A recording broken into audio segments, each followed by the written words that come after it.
আসসালামু আলাইকুম। সবাইকে স্বাগত জানাচ্ছি Eid special chicken biryani recipe দেখার জন্য। আজকের বিরিয়ানিটি রান্না করব প্যাকেট মশলা দিয়ে, আর খুবই অল্প সময়ের মধ্যেই এই বিরিয়ানিটি রান্না করতে পারবেন। ঈদের দিনে সকাল বা দুপুরের জন্য একটি পারফেক্ট রেসিপি। তাহলে চলুন শুরু করি। বিরিয়ানিটি রান্না করার জন্য প্রথমে একটা প্যান গরম করে এর মধ্যে প্রায় 1 কাপ পরিমাণ সয়াবিন তেল দিয়ে দিয়েছি। এরপর দিয়ে দিচ্ছি 4 টেবিল চামচ পরিমাণ কুচি করা পেঁয়াজ। পেঁয়াজটাকে একেবারে গাঢ় বাদামি রং করে ভেজে নিব।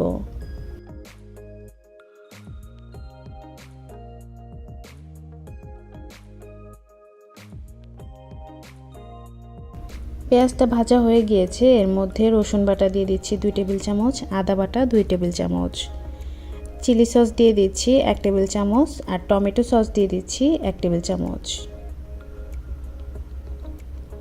বাদাম বাটা দিয়ে দিচ্ছি এখানে 1.5 টেবিল চামচ। এখানে আমি কাজু বাদাম বাটা ব্যবহার করেছি, আপনারা যে কোনো ধরনের বাদাম বাটাই ব্যবহার করতে পারেন। সবগুলো মশলা তেলের মধ্যে আমি এভাবে একটু নেড়ে মিশিয়ে নিচ্ছি। এরপর দিয়ে দিচ্ছি বিরিয়ানি প্যাকেট মশলা থেকে প্রায় 3 টেবিল চামচের মতো। এখন মশলাটাকেও মিশিয়ে নিচ্ছি।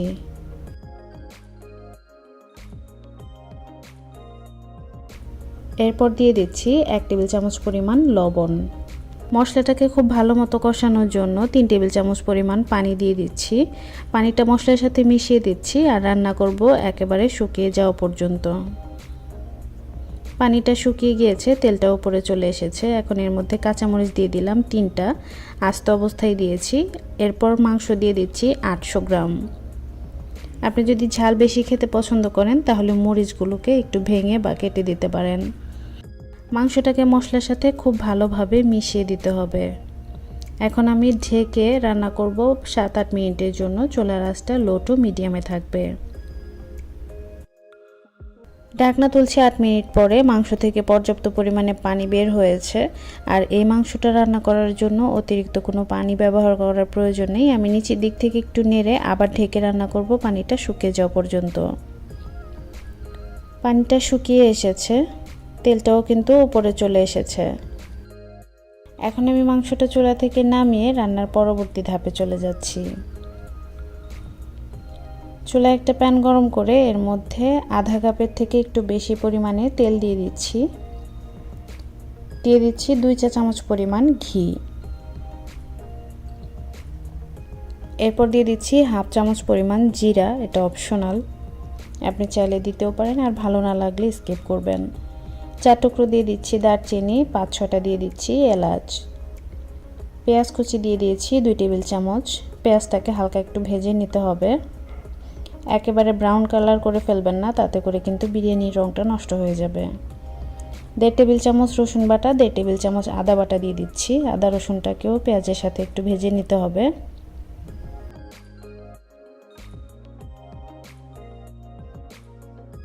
আদা রসুনটা খুব ভালো মতো ভাজা হয়ে গিয়েছে। এখন এর মধ্যে আমি 400 গ্রাম পরিমাণ চিনি গুঁড়া চাল দিয়ে দিচ্ছি। আমি 15 মিনিট আগে চালটাকে ধুয়ে রেখেছিলাম। এখানে যে কোনো ধরনের সুগন্ধি পোলাওয়ের চাল ব্যবহার করতে পারেন। চালটাকে এই আদা রসুনের সাথে বেশ খানিকক্ষণ সময় নিয়ে ভেজে নিতে হবে। চাল যত সুন্দর মতো ভাজা হবে, পোলাও বা বিরিয়ানি অথবা খিচুড়িও যদি রান্না করেন তাহলে কিন্তু ঝরঝরে হবে। এরপর দিয়ে দিচ্ছি 1 চা চামচ পরিমাণ লবণ। কিশমিশ দিয়ে দিচ্ছি 4 টেবিল চামচ, আর চালের দ্বিগুণ আমি পানি দিয়ে দিচ্ছি। আর এখান থেকে কিছুটা পানি আমি আগে তুলে রেখেছিলাম, সেই পানিতে 3 টেবিল চামচ পরিমাণ পাউডার দুধ গুলে নিয়েছি, সেটা এখন দিয়ে দিচ্ছি।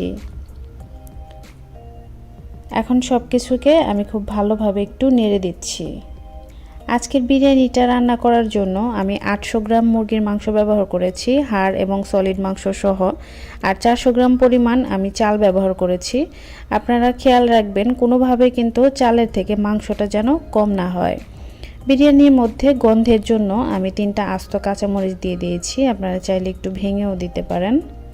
চালটা এরকম ভেজা অবস্থায় থাকতেই আগে থেকে রান্না করে রাখা মাংসটা দিয়ে দিচ্ছি। এতে করে কিন্তু মাংসের মশলাটা সম্পূর্ণ বিরিয়ানিতে খুব ভালো মতো মেশানো যাবে। মাংসে থাকা এই মশলাটা চালের সাথে যত ভালোভাবে আপনি মেশাবেন, বিরিয়ানিটা খেতেও কিন্তু ততটাই ভালো লাগবে।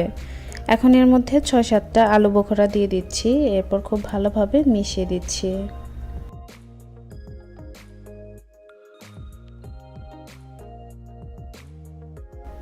এখন আমি ঢেকে রান্না করব প্রায় 7-8 মিনিটের জন্য, আর চুলার আঁচটা থাকবে একেবারে লোতে। 10 মিনিট পর ঢাকনা তুলছি। বিরিয়ানিটি এখন আমি ওপর নিচ করে উল্টে দিব। একটু ভালোভাবে লক্ষ্য করলে বুঝতে পারবেন নিচের চালগুলো যেন উপরে চলে আসে আর উপরের চালগুলো যেন নিচে চলে যায়। এভাবে একটু উপর নিচ করে উল্টে দিতে হবে, এতে করে কিন্তু সম্পূর্ণ বিরিয়ানিটি রান্না হয়ে যাবে। এখন উপর দিয়ে 1.5 চা চামচ পরিমাণ কেওড়া জল দিয়ে দিচ্ছি, আর 1 চা চামচ দিয়ে দিচ্ছি ঘি। এখন ঢেকে রান্না করব আরও 8 থেকে 10 মিনিটের জন্য। 8 মিনিট পরে আমি ঢাকনা তুলছি। বিরিয়ানিটা এখন আমি ওপর নিচ করে আরও একবার উল্টে দিব।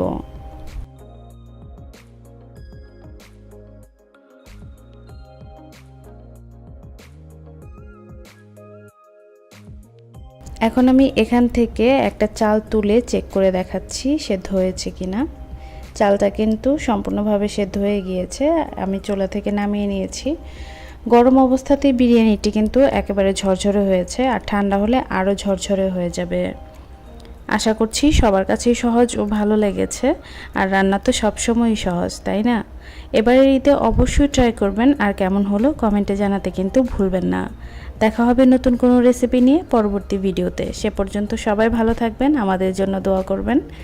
আজকের মতো এখানেই বিদায় নিচ্ছি। আল্লাহ হাফেজ।